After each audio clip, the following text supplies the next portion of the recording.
वाकई एक बड़ा सवाल है कि फायरिंग कर पुलिस हिरासत से भागे अपराधी आनंद पाल की फरारी का रहस्य 60 दिन में खोलने का दावा करने वाली सरकार 150 दिन के बाद भी जांच पूरी नहीं कर पाई। वह भी तब जबकि आरोपियों के खिलाफ दिसंबर में ही चार्जशीट दाखिल की जा चुकी है और इस चार्जशीट में वो चौंकाने वाले खुलासे भी हो चुके हैं जिन्होंने पुलिस को भी कटघरे में खड़ा कर दिया है।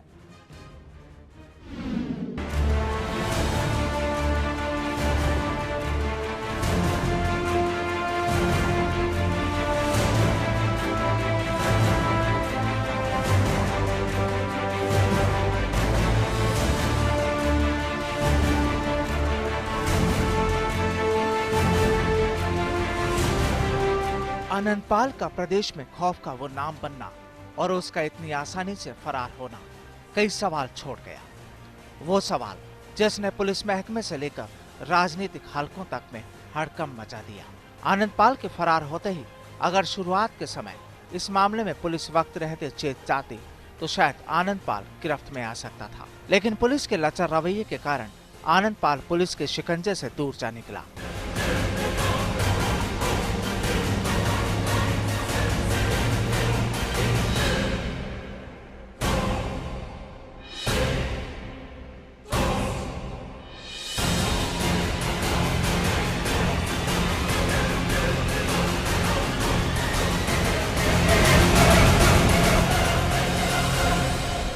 उसके बाद पुलिस की जब हर जगह से किरकिरी हुई तो गृह मंत्री से लेकर पूरा पुलिस अमला आनंद पाल पर सतर्क हो गया। उसके बाद पुलिस सतर्क हुई, उसी बीच आनंद पाल के दुबई भाग जाने की खबर आई। उस पर भी हर बार अलग अलग माध्यमों से मोहर लगती रही।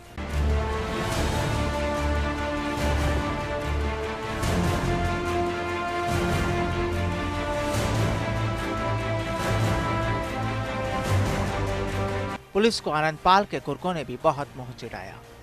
आनंद पाल के कुर्के लगातार सोशल साइट्स का सहारा लेते हुए खूब समर्थन बटोरते रहे और आनंद से जुड़ी हर जानकारी उस पर मुहैया कराकर पुलिस का सिरदर्द बने रहे।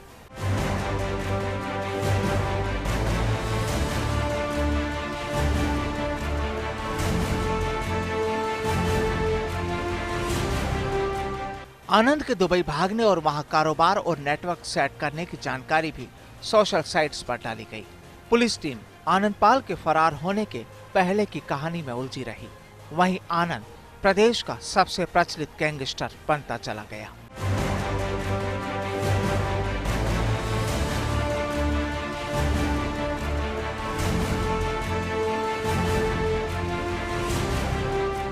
पुलिस की कमजोरी और आनंद पाल के पीछे की अनजान ताकत ने आनंद पाल को देश के कई बड़े गैंगस्टर्स से बड़ा बनाने में भी कोई कसर नहीं छोड़ी। जब पुलिस छोटा राजन और अबू सलेम जैसे देश के बड़े गैंगस्टर्स को विदेशों से गिरफ्तार करके ला सकती है तो फिर आनंद तक क्यों नहीं पहुंच पाई।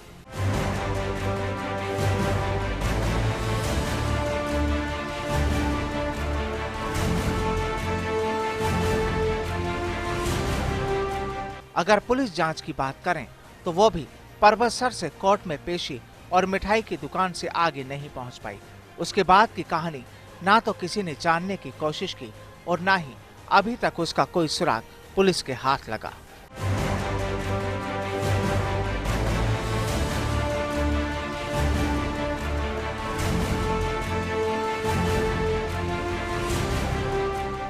आनंद प्रदेश में खौफ का वो नाम बन चुका था और उसका इतनी आसानी से फरार होना कई सवाल छोड़ गया।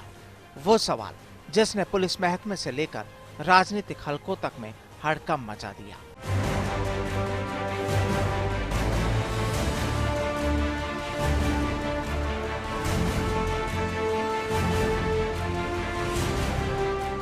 सवाल नंबर 1, आखिर कैसे एक छोटा सा अपराधी गैंगस्टर आनंद पाल में तब्दील हो गया।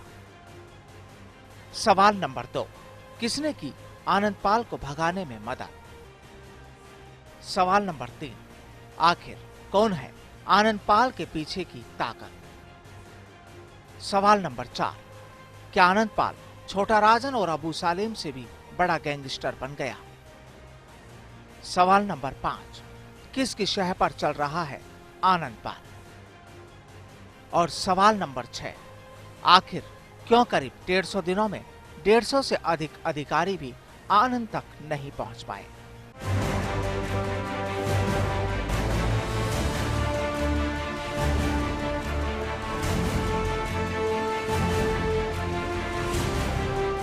आनंदपाल की फरारी प्रकरण की जांच के लिए भी एक खास प्रशासनिक जांच कमेटी गठित की गई।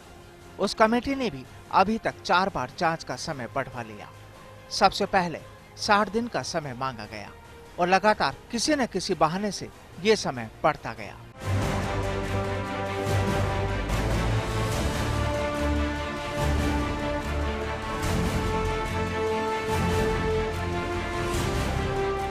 इस बार फिर 15 दिन के वक्त की मांग की, जिसे गृह मंत्री ने 1 महीने का कर दिया।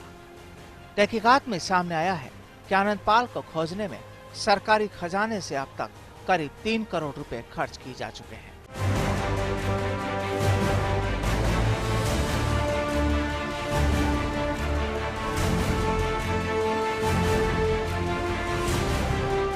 लेकिन इनामी गैंगस्टर और उसके 2 साथियों का आज तक कोई सुराग नहीं लगा।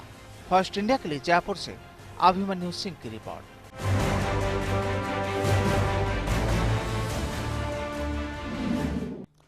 वाकई आनंदपाल को फरार हुए करीब 150 दिन से अधिक का समय गुजर गया। आनंदपाल को पकड़ने के लिए करीब 150 से ज्यादा अधिकारियों को लगाया गया, लेकिन सवाल ये कि 150 कदम से ज्यादा नहीं चल पाई राजस्थान पुलिस। वाकई एक बहुत बड़ा सवाल है और क्या इस मामले में अपडेट चल रहा है। सीधा रुख करता हूं मेरे सहयोगी अभिमन्यु के पास। अभिमन्यु, एक बहुत बड़ा सवाल है कि 150 दिन गुजर चुके हैं, 150 अधिकारियों को लगाया गया है और तहकीकात जो हमने की है, जो हमें जानकारियां मिली है कि लगभग 3 करोड़ रुपए से अधिक इस आनंदपाल की खोज में राजस्थान सरकार खर्च कर चुकी है। क्या माना जाए? देखिए, साफ तौर पर ये गलती बेहद बड़ी गलती है पुलिस की, जिसका खामियाजा और जिसको वापस से पुलिस रिट्राइव नहीं कर पा रही है। कारण कुछ भी रहे हो आनंदपाल के भागने के, मदद किसी ने भी पहुंचाई हो, लेकिन जब पूरा राजस्थान का, प्रदेश की पुलिस का अमला, गृह मंत्री से लेकर विधानसभा में आवाज गूंज गई कि आनंदपाल को गिरफ्तार किया जाए, जल्द से जल्द उसको गिरफ्तार किया जाए, लेकिन आनंदपाल तक अभी तक पुलिस का आज तक पुलिस यह भी पता नहीं लगा पाई कि आनंदपाल कहां है और किस जगह पर वो अभी रह रहा है। साथ ही सबसे बड़ी बात यहां पर यह भी खड़ी होती है कि पुलिस की जितनी भी जांच है, जितनी प्रशासनिक कमेटियां पुलिस ने बनाई हैं, वो अभी तक सिर्फ यही जांच कर रही है कि आनंदपाल भागा कैसे, लेकिन उसके बाद की कहानी के लिए पुलिस न तो कोई प्रयास कर रही है, न ही उसको जानने की कोशिश में जुटी है। अभिमन्यु, यहां पर 2 महीने पहले 1352 पेज की चार्जशीट पेश कर दी गई और जो चार्जशीट में जो खुलासा हुआ, वाकई उसने सभी को हैरत में डाला है। पूरे पुलिस महकमे की उसमें पोल खुल गई है और किन किन लोगों से उसकी नजदीकियां थी वो भी सामने आ गया है। लेकिन और यहां पर एक सबसे बड़ी चीज कि सोशल साइट्स पर भी आनंदपाल से जुड़े जो लोग हैं वो लगातार अपडेट कर रहे हैं, लेकिन सुरक्षा एजेंसियों ने, राजस्थान पुलिस ने इस मामले में शायद अपनी जांच को आगे बिल्कुल नहीं बढ़ाया। देखिए, इस बात का अंदाजा सिर्फ इस बात से लगाया जा सकता है कि अगर सोशल साइट्स के ऊपर आप आईएएस या इस तरीके की कोई गतिविधि होती है तो उस पर किस तरीके से शिकंजा कसते हैं और तुरंत उसकी गिरफ्तारी कर ली जाती है। लेकिन आनंदपाल लगातार इस तरीके से सिरदर्द बना हुआ है पुलिस के लिए, वो लगातार पुलिस को छेड़ते हैं, उसके जो गुर्गे हैं, फिर भी पुलिस उनको महफूज रहने देती है, उनकी गिरफ्तारी तक नहीं की जा रही, क्योंकि सोशल मीडिया की पूरी जानकारी पुलिस मुहैया कर सकती है। कौन अपडेट्स कर रहा है, कहां से वो चलाया जा रहा है, सब आईपी एड्रेस के द्वारा पता किया जा सकता है। लेकिन इस और पुलिस का बिल्कुल ध्यान नहीं है। फर्स्ट इंडिया कई बार चेता चुका है, हर जानकारी, अगर यही जानकारी आनंदपाल के गुर्गों को पहुंचाने का काम किया जा रहा हो सोशल मीडिया के द्वारा, तो यह काफी बड़ी बात हो सकती है, क्योंकि आनंदपाल से जुड़ी हर अपडेट उस पर मौजूद होती है और हो सकता है कि उसके द्वारा ही पूरी तरीके से ग्रुप का संचालन किया जा रहा हो, जो आनंदपाल के गुर्गों का नेटवर्क है उसको संचालित किया जा रहा हो। लेकिन इस और कहीं से लेकर पुलिस का, प्रशासन का कोई ध्यान नहीं है। अभिमन्यु, यहां पर एक सबसे बड़ा सवाल यह है कि देश में चाहे कुख्यात आतंकवादी हो या गैंगस्टर्स हो, पिछले कुछ समय में सुरक्षा एजेंसियों ने सभी को अपने शिकंजे में लिया है और साजिश अगर देश में कहीं भी किसी भी प्रकार की रची जाती है, उसका भी वक्त पर भंडाफोड़ कर दिया जाता है। लेकिन राजस्थान का एक छोटा सा अपराधी जो गैंगस्टर के नाम पर तब्दील हो गया आनंदपाल, उसकी खोज में पिछले करीब 5 महीने से पुलिस अपनी 1.5 कदम से आगे नहीं बढ़ पाई है। क्या बिल्कुल पुलिस की इसमें जो एक मुखबिर तंत्र है उसे कमजोर माना जाए? देखिए प्रदीप, मैं आपको इस बारे में ये बताना चाहता हूं, क्योंकि अगर आप राजस्थान पुलिस की बात की जाए, आनंद पाल को खोजने के लिए जिस तरीके का उन्होंने नेटवर्क बनाया, स्पेशल एक टीम घटित की है, उसके साथ साथ इतने सारे अधिकारी उसमें लगे हुए हैं, हायर लेवल के अधिकारी हैं और बिल्कुल नामचीन वो अधिकारी हैं जो अपने पुराने रिकॉर्ड के लिए जाने जाते हैं। साथ ही राजस्थान की एटीएस जो काफी प्रतिष्ठित एजेंसी मानी जाती है, देश की पहली एटीएस है, वो उसमें जुटी हुई है, एसओजी उसमें जुटी है। सारी तमाम एजेंसियां आनंद पाल को खोजने में लगी हुई हैं, फिर भी आनंद पाल का सुराग उनके हाथ नहीं लग पाया है। यह सवाल खड़े करता है और यह सवाल साफ तौर पर इतने गंभीर सवाल है कि क्यों आखिर आनंद पाल इस कदर का अपराधी हो गया कि उस तक ये सारी एजेंसियां नहीं पहुंच पा रही हैं। आखिर कौन है जो इन सारी एजेंसियों की जांच को लास्ट मेरा सवाल यह भी है कि जब से आनंद पाल फरार हुआ है, सुरक्षा एजेंसियों ने उसके काफी गुर्गों को हिरासत में लिया है, गिरफ्तार किया है, और शायद पुलिस की यह सोच रही होगी कि वो गुर्गों के माध्यम से आनंद पाल तक पहुंच सके। आखिर इसे क्या माना जाए?